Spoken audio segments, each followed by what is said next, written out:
भिवंडी तालुका पिंपलास ग्राम पंचायत शिवसेना व भाजपा युति के नवनिर्वाचित सरपंच सम्मानीय श्री जगदीश जनाबाई राजाराम भोईर का आज दिनांक 7 सितंबर 2025 को सत्कार समारोह का आयोजन बड़े हर्षोल्लास के साथ किया गया। इस अवसर पर भारी संख्या में अनेकों मान्यवर, मित्र मंडली, नातेवाईक व पिंपलास गांव के ग्रामस्थ मंडलों ने उपस्थित होकर नवनिर्वाचित सरपंच सम्मानीय श्री जगदीश जनाबाई राजाराम भोईर को शाल व पुष्पगुच्छ देकर स्वागत किया और उनको शुभेच्छा दी।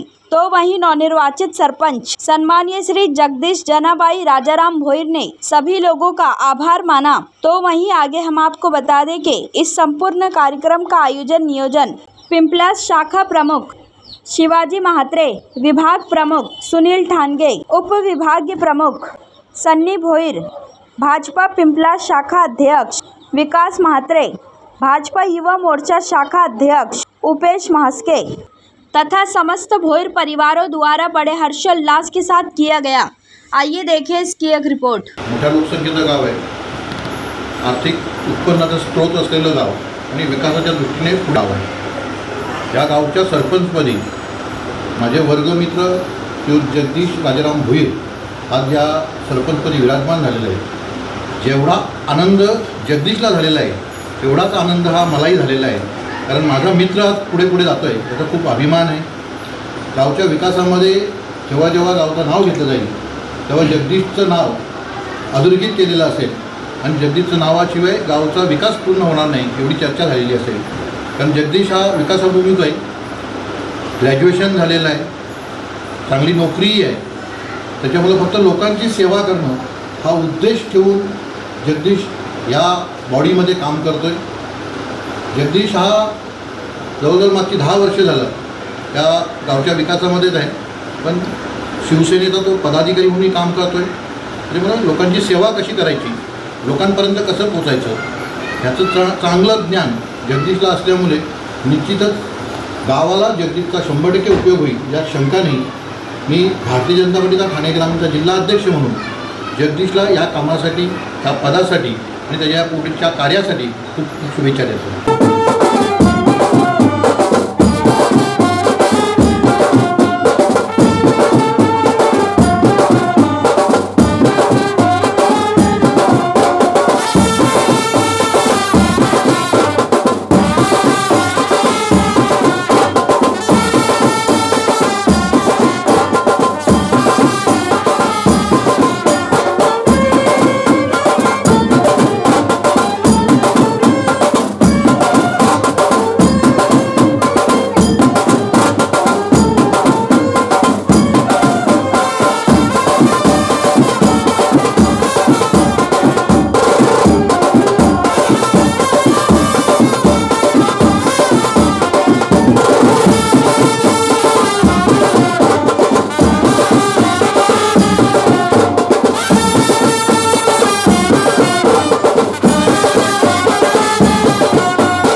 शिवसेना युतीचे सन्माननीय प्रतिनिधिदादा भोईर यांची बिनविरोध निवड झाल्याबद्दल मी त्यांचं अभिनंदन करतो. त्याचबरोबर त्यांचे सर्व सहकारी सदस्यांना धन्यवाद देतो. तसेच भारतीय जनता पार्टी शिवसेनेचे सर्व वरिष्ठ पदाधिकारी यांना मनापासून धन्यवाद देतो. सदरची निवडणूक पार पाडण्यासाठी त्यांनी मोलाचं मार्गदर्शन आणि त्यांच्यावर जो विश्वास दाखवला त्याबद्दल मी सर्व पदाधिकाऱ्यांचे मनापासून कौतुक करतो. मगाशी उल्लेख झाला खऱ्या अर्थाने सरपंच कसा असावा त्यांचं एक प्रकारचं गावच्या विकासाच्या कामामध्ये अतिशय मोलाचं सहकार्य असतं. मी जगदीश भोईर यांना सांगू इच्छितो. इतर मागील सरपंचांनी जी कामं केलेली आहे त्या कामांना कशी गती देण्याचं काम आपण करावं. त्याचबरोबर विकासाच्यासाठी आपण घटून जास्तीत जास्त आपला विकास कसा होईल याचा आपण ध्यास द्यावा. चांगल्या प्रकारची विकास कामं आपल्या माध्यमातून व्हावी अशी आपल्याकडून मी अपेक्षा करतो. जो विश्वास जनतेने त्यावर ठेवलेला आहे त्या विश्वासाला कुठेही तडा न जाता आपल्या माध्यमातून आपल्याला जो कालावधी मिळाला आहे त्यामध्ये जास्तीत जास्त जनतेची विकासाची कामं करावी अशी मी आपल्याकडून आशा बाळगतो. त्याचबरोबर सरपंच कसा असावा याचा एक मोठमंत उदाहरण म्हणून आपण इतर कामगारांना द्यावा अशी उल्लेख झाला. त्या प्रकारचं मार्गदर्शन आणि प्रेरणा सर्व माहितीच्या माध्यमातून भारतीय जनता पार्टी शिवसेनेच्या सर्व पदाधिकाऱ्यांनी सर्व सन्माननीय सदस्यांवर घेऊन अतिशय चांगल्या पद्धतीने आणि नियोजनबद्ध असा कार्यक्रम आखून प्रत्येकाला सरपंच पदावर विराजमान होण्याचा बहुमान या पिंपळा ग्रामपंचायतीमध्ये दिलेला आहे. विकास कामाबद्दल बोलायचं झालं तर जलजीवन मिशन असो, गावठी सिमेंट कॉन्क्रीट रस्ते असो, त्याचबरोबर अंडरग्राऊंड गटर असो, वेगवेगळ्या प्रकारची चांगल्या प्रकारची विकासाची कामं आज झालेली आहे. जो कालावधी उर्वरित कालावधी झालेला आहे कालावधीमध्ये ती उर्वरित कामे ती आपल्या हातून पूर्ण करावी आणि नवीन योजना असतील त्या योजनांना कशी गती देता येईल याचा आपण ध्यान देऊन आपल्याला मिळालेला त्या सरपंचाचा बहुमान आपल्या परीने या सरपंच पदाची शोभा वाढवावी अशी मी सदिच्छा व्यक्त करतो. त्याचबरोबर एक चांगल्या प्रकारचा आदर्श या भिवंडी तालुक्यामध्ये आपण आपल्या कामाच्या माध्यमातून घडवून द्यावा हे आपल्याकडून अपेक्षा करतो. आज पिंपळा गावच्या सरपंचपदी माझी सर्व सन्मान्य सदस्यांच्या एक विचाराने शिवसेना भाजप पदाधिकारी कार्यकर्ते यांच्या एक विचाराने बिनविरोध निवड झाली आहे. त्याबद्दल मी त्या सर्वांना धन्यवाद देतो. मी त्यांचे आभार मानतो. त्याचप्रमाणे ग्रामस्थांनी पण जो काही उत्साह दाखवला मला सरपंच होण्यासाठी त्याबद्दल मी सर्व ग्रामस्थांचे सुद्धा आभार मानतो. आता गिरीश मंत्री साहेबांनी सांगितलं की गावामध्ये अनेक प्रकारचे विकास कामं झालेले आहेत. ही काही मागच्या सरपंचाच्या अपूर्ण राहिलेली असतील किंवा चालू असतील ही सर्व विकास कामे मला जो काही कालावधी मिळेल त्या कालावधीमध्ये मी तो सर्व विकास कामे पूर्ण करण्याचा प्रयत्न करेन. एक विषय सांगू इच्छितो की मी घरमध्ये इलेक्शनच लढवणार होतो ग्रामपंचायतची, पण माझ्या मिसेसने तो फोर्स केला की तुम्ही लढा, की तुमच्या नेतृत्वाखाली अनेक सरपंच सदस्य उपसरपंच झाले, तुम्ही का मागे राहता. मी ठरवलं की मी आता कुठलीच निवडणूक लढवणार नाही, तर तिने म्हणजे फोर्स केला आणि मी लढलो.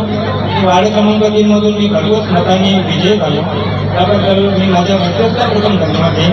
माझे सर्व कुटुंबीय नातेवाईक यांनी जी मेहनत घेतली त्या काळामध्ये त्यांचे मी विशेष आभार मानेन. आणि गावामध्ये आता बरेच विकास कामे होते.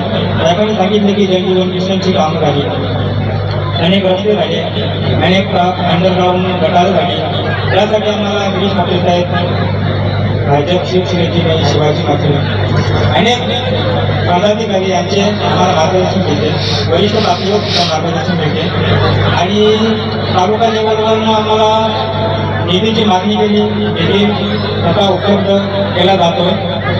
आता आम्ही जे काही आमच्या ग्रामपंचायतीची तक्रारी असेल सर्व सदस्य मिळून ग्रामपंचायत बॉडी मिळून ती तक्रारी वसूल करून गावामध्ये जास्तीत जास्त कशी विकास कामे होतील आणि दृश्य स्वरूपातली कॉम्पिटीकरण झालं तर काहीतरी दृश्य स्वरूपात लोकांना दिसलं पाहिजे की हे काम झालं, हे पात्र शिकलं पाहिजे, लोकांना रोज येतं जाताची कामं दिसली पाहिजे. अशा प्रकारची कामं करण्याचा माझा एक ध्यास आहे आणि तो ध्यास पूर्ण करण्यासाठी सर्व सन्माननीय ग्रामपंचायत सदस्य शिवसेना भाजपचे पदाधिकारी यांचा मी मार्गदर्शन घेणार आहे, सल्ला घेणार आहे. त्याचप्रमाणे ग्रामपंचायती कर्मचारी असतात त्यांचं सुद्धा महत्त्वाची भूमिका विकास कामामध्ये आणि त्या कर्मचाऱ्यांच्या हातून सुद्धा चांगलं काम घडावं अशी मी आशा बाळगतो आणि माझ्या कालावधीमध्ये मी जास्तीत जास्त जो काही काळ देतील आम्हाला म्हणजे वरिष्ठ मी जास्त विचार करतो ज्येष्ठ नागरिक आणि विद्यार्थी. तर ज्येष्ठ नागरिकांसाठी आपल्या गावामध्ये कट्टा नाही, प्रथम हे प्राधान्य देईन ज्येष्ठ नागरिकांना कट्टा बनवण्यासाठी कुठंतरी एक चांगली जागा निवडून की जिथे जे ज्येष्ठ नागरिक होते संध्याकाळी विसावं होते त्यांच्यासाठी मी प्रयत्न करेन. मी शाळेसाठी शाळा आपली इमारत कुठे झालेली आहे, आणखी काही शाळेसाठी करता येईल, विद्यार्थ्यांसाठी करता येईल. उदाहरणार्थ आरोग्य शिबिर, ज्येष्ठ नागरिकांसाठी आरोग्य शिबिर, चष्म्यांचे वाटप, नेत्र तपासणी शिबिर असे उपक्रम राबवण्यासाठी प्रयत्न करणार आहे. विद्यार्थ्यांसाठी सुद्धा आरोग्य शिबिर महत्त्वाचं आहे, हे मी राबवण्याचा प्रयत्न.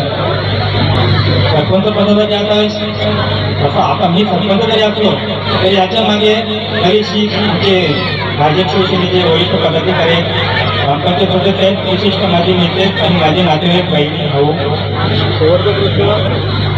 गावकऱ्यांना एकच संदेश देईन की बघा आपला गाव स्वच्छ सुंदर दिसावा म्हणून तुम्ही ग्रामपंचायतीकडे बोलू नका देऊ. तुम्ही तुमचा स्वतःचा परिसर स्वच्छ ठेवा. ज्याचा त्याने अंगण परिसर स्वच्छ ठेवला तर ऑटोमॅटिकली पूर्ण गाव आपला स्वच्छ होईल, निरोगी होईल. त्यामुळे मी त्यांना विनंती करतो की ज्याचा त्याने परिसर स्वच्छ ठेवण्याचा प्रयत्न करा आणि ग्रामपंचायतीकडनं काही चुका होतील त्या पर्सनली येऊन आम्हाला सांगा. एखाद्या ग्रुपवर चॅटिंग करून किंवा हे करून ते गावाच्या बाहेर काढले. त्याच्यामुळे त्यांना विनंती करतो त्यांनी काही त्यांना अडचण असेल तर तुमच्या वार्डाचे सदस्य सरपंच उपसरपंच हे असतील त्यांना पर्सनली भेटा. त्यांच्याकडनं नाही झालं तर तुम्ही तुमचा पुढचा पाऊल उचलू शकता. आज इथे आजच्या माझ्या सरपंच पदासाठी मला जी शुभेच्छा देण्यासाठी आहे त्यांची मी अत्यंत आभारी आणि ऋणी आहे. त्यांनी जो मला शुभेच्छा करून आशीर्वाद दिला त्याचा मी चांगल्या प्रकारे उपयोग करून घेणार आहे. याच पद्धतीने त्यांनी मला यापुढे आशीर्वाद द्यावा, शुभेच्छा द्याव्या. धन्यवाद. त्यांचे सर्वांचे आभार. शिवसेना भाजपचे सर्व पदाधिकारी यांचे सर्वांचे आभार मानतो. खूप पहिल्यापासून म्हणजे बालपणापासून मी त्यांच्या घरात येणं जाणं आहे. भावना माझी खूप चांगली मैत्रीण आहे, त्याच्यामुळे पहिल्यापासूनच आमचा घरोबा नाही पण एक मैत्री स्वरूपात मी खूप गेले आहे आणि त्यांची गरिबी पण बघितली आहे आणि त्यांचा क्रिकेटचा वेळ बघितलेला आहे, त्याचा सुशिक्षितपणा बघितलेला आहे. आणि आज खूप छान वाटतं का पिंपळस गावाला एक सुशिक्षित सरपंच भेटणार आहे आणि ज्या लोकांच्या इच्छा अपूर्ण राहिल्यात ते जी प्रगतीची कामं व्हायला पाहिजेत ती होतील अशी आम्ही अपेक्षा करतो. एक गावचा सुजन नागरिक असं समजा.